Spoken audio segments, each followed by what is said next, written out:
Climate change is taking a toll. Just recently we had a major drought. A few years back we had major floods. The seasons are shifting. We have more longer dry and severe dry periods, and livestock losses, sometimes up to 50, up to 70% in those landscapes where majority of Kenya pastoral communities lie. 80% of Kenya is pastoral areas.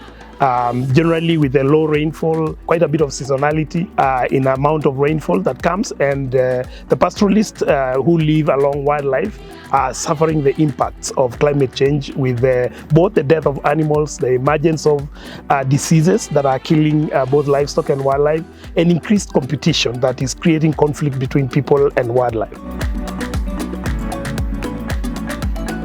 The impacts of changing land uses as the growing population convert land to other land uses, for example, cultivation of land for food production, which is creating a barrier to animal movements and creating a transformation in habitat that wildlife are using to survive.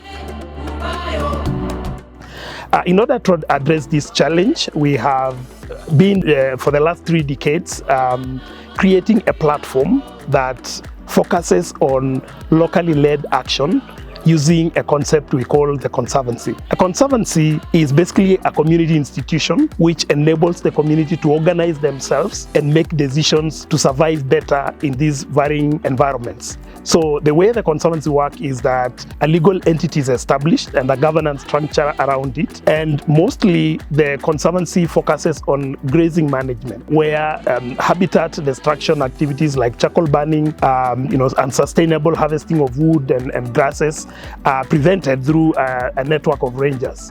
And cattle are also grazed in a planned way so that certain areas of the landscape are always left to recover during the times of the wet season, and grasses do respond when it rains. And if the land is being grazed every day, everywhere, then you have the degradation that we see in a lot of the environment.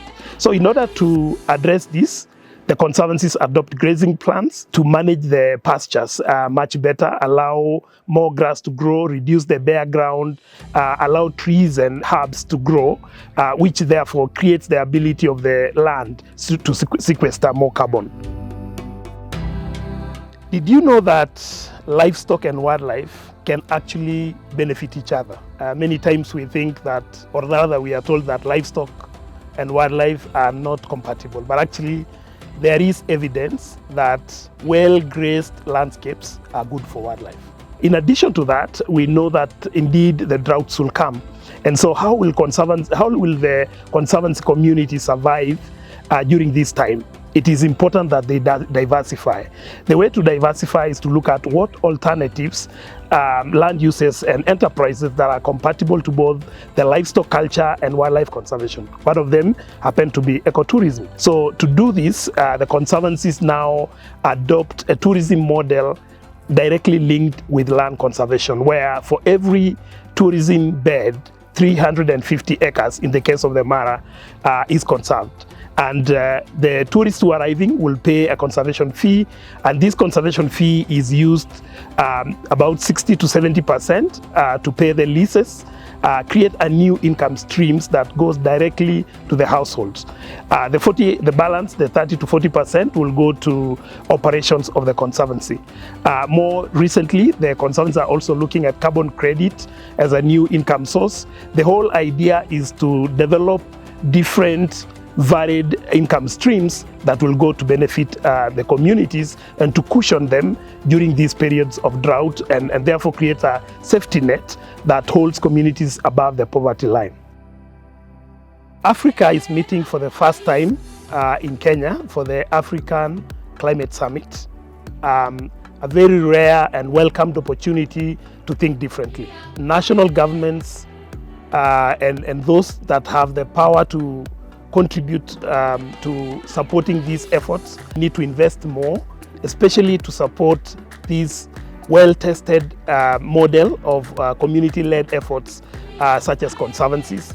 not just in Kenya, but in the whole of Africa. I think Kenya has demonstrated that conservancies do work with our network of 184 member conservancies covering nearly 9 million hectares of land. It is possible that Africa should strive to make a decision to create community-led institutions all over Africa that are focused on better land management. And I'm glad that one of the themes of the Africa Climate Summit is better land management. And really that is the crux of the matter. I mean, there will be rains, and we are expecting that some El Nino rains are maybe expected soon or in the near future. But a lot of water comes and goes to waste because there is not enough investment in water management, in capture of the surface runoff through dams. So we need to think about how to best invest in water collection, water management, so that the amount of rainfall that we receive is spread over the year. We also need to think about supporting enterprise. How can we create these income stream models that support local communities? That will be a game changer so that pastoralists are not entirely dependent on the masses of rainfall, that actually there are some land uses that are not rain-fed dependent that actually can create an alternative income streams so that these communities are driven to a path away from relief food.